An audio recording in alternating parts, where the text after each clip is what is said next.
Hello बच्चों, welcome back to my YouTube channel Aakash coaching classes में आपका स्वागत है। तो बच्चों, आज हम लोग वार्षिक परीक्षा 2025 समय 2 घंटे कक्षा 5 पूर्णांक 35 विषय हिंदी। ध्यान दीजिएगा बच्चों, आज हम लोग हिंदी सीखने वाले हैं। तो यहाँ पर आपको मैं इसी तरह सभी विषय का पेपर प्रोवाइड करता हूँ बच्चों, आप लोगों के लिए अपने चैनल पर आकाश कोचिंग क्लासेज पर। तो आप लोग सभी विषय का पेपर पा सकते हो मेरे चैनल पर। यहाँ पर देखिए बच्चों, और मैं पेपर हल सहित करवाता हूँ बच्चों, पूरा हल बताऊँगा आपको, बस वीडियो में अंत तक बने रहिएगा आप लोग।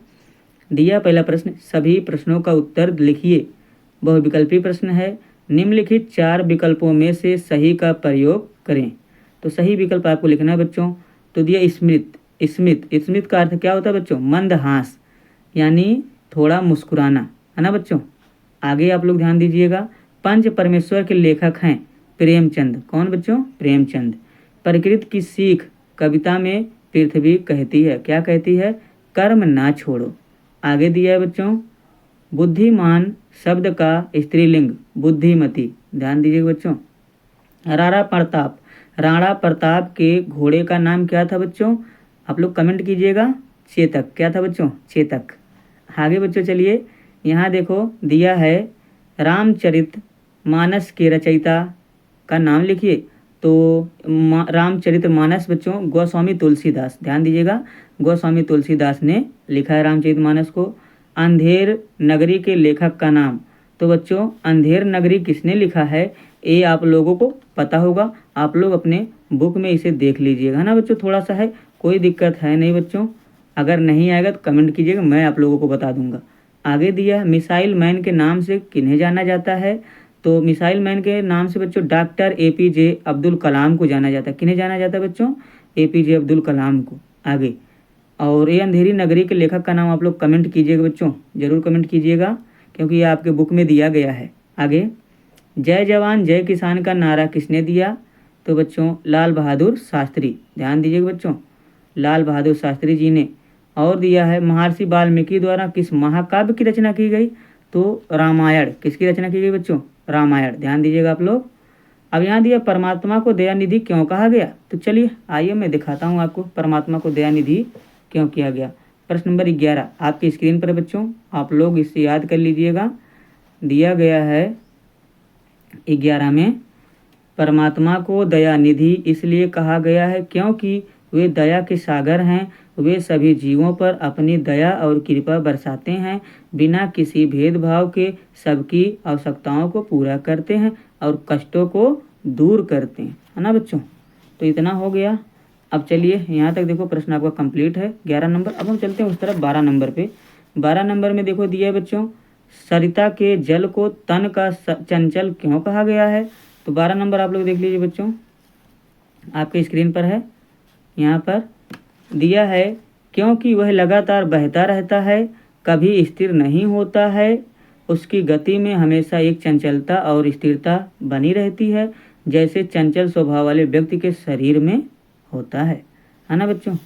अगला दिया है, आप अपने स्कूल में कौन कौन से विषय पढ़ाते हैं वह सिखाते हैं, इसमें सबसे अच्छा विषय क्या लगता है और क्यों? तो बच्चों ये आपसे आपके टीचर से पूछा जा रहा है कि आपके टीचर अपने स्कूल में कौन सा विषय पढ़ाते हैं, क्या क्या पढ़ाते हैं और बच्चों को कौन सा विषय पसंद आता है। ये पूछा जा रहा है कि पढ़ाने में कौन सा विषय आनंद आता है। तो आपके अध्यापक क्या पढ़ाते हैं बच्चों? हिंदी, गणित, अंग्रेजी, है ना, विज्ञान, हमारा परिवेश, तो ये सब पढ़ाते हैं ना बच्चों। तो वो आपके टीचर के द्वारा आपको बताया जाएगा लिखने के लिए। आगे देखो दिया है बालक राजेंद्र प्रसाद का अक्षर आरंभ किसके द्वारा किस प्रकार कराया गया, है ना बच्चों। तो बालक राजेंद्र के बारे में पूछ रहा है, चलिए हम बताते हैं आपको बच्चों। आगे देखो यहाँ दिया है 14 नंबर, बालक राजेंद्र प्रसाद का अक्षरारंभ मौलवी साहब द्वारा कराया गया था। उन्होंने राजेंद्र बाबू को घर पर ही फारसी और उर्दू की शिक्षा दी थी। किस चीज़ की? फारसी और उर्दू की। आगे बच्चों, प्रकृति द्वारा निर्मित 10 चीज़ों के नाम लिखिए। प्रकृति मतलब बच्चों जो लोग कहते हैं कि भगवान द्वारा बनाया गया, उसे कहा जाता है प्रकृति के बारे में, है ना बच्चों। और कृत्रिम चीज़ होती है जो मनुष्य के द्वारा बनाई जाती है। तो देखो नदियाँ, पर्वत, पेड़, सूर्य, चंद्रमा, तारे, मिट्टी, हवा, वर्षा, बादल, इतना चीज़ हो गए आपको।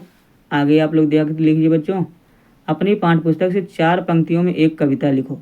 तो 4 लाइन की आपको कविता लिखनी है बच्चों। कुछ भी आप लोग लिख सकते हो, आप लोग अच्छे बच्चे हो, आपको उतना तो आता है बच्चों। आगे ध्यान दीजिए, निम्न मुहावरों का अर्थ लिखकर वाक्य बनाइए। तो सिर माथे चढ़ाना, कलेजा धक धक करना। तो मैं आपको दिखाता हूँ बच्चों, देख लीजिए, यहाँ दिया गया है सिर माथे चढ़ाना, बहुत आदर करना, गुरु जी के आदेश को मैंने सिर माथे चढ़ाया है। आगे बच्चों, कलेजा धक धक करना, बहुत डर लगना, रात में अकेले सड़क पर चलते हुए मेरा कलेजा धक धक कर रहा था, है ना बच्चों। तो रात में अकेले जा रहा था बच्चों, उसका कलेजा धक धक कर रहा था। आगे आप लोग अगला प्रश्न देख लीजिए।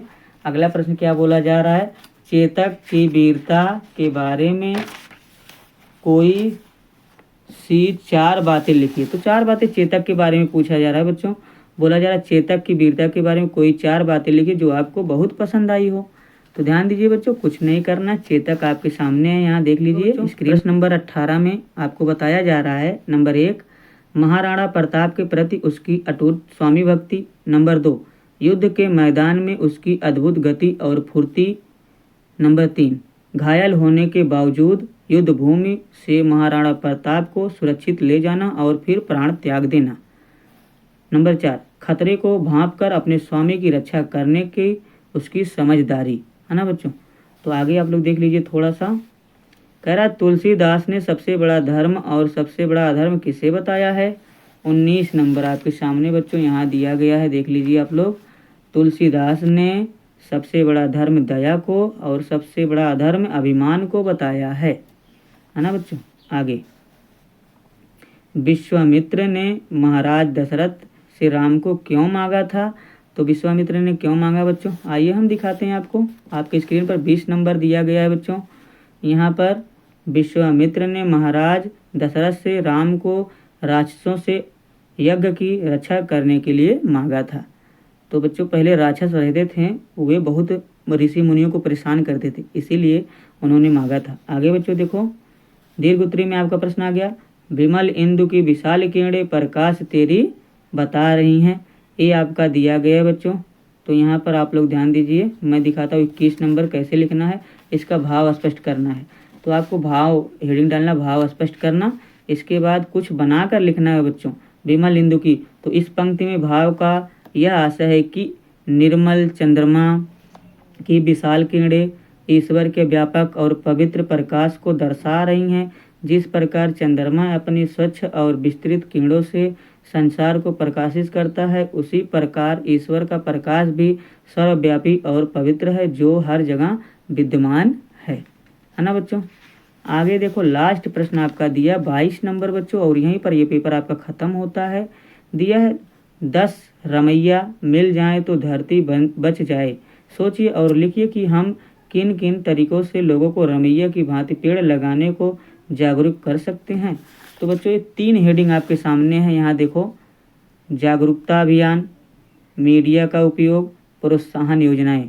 इन 3 हेडिंग के अनुसार आप रमैया की तरह काम कर सकते हो। तो इन हेडिंग में थोड़ा थोड़ा आप लोग अपने मन से बनाकर लिखना है ना बच्चों। तो आप लोग इतना कर सकते हो। आई होप आपको वीडियो पसंद आई होगी। अगर वीडियो आपको पसंद आई है तो हमारे चैनल को सब्सक्राइब करें, वीडियो को लाइक करें और अपने दोस्तों में शेयर करना ना भूलें। मैं इसी तरह अपने चैनल पर आप लोगों के लिए हर एक विषय का पेपर उपलब्ध करवाता हूं। तो बच्चों चैनल को सब्सक्राइब जरूर करिएगा और वीडियो देखने के लिए आपका बहुत बहुत धन्यवाद। मिलते हैं नेक्स्ट वीडियो में।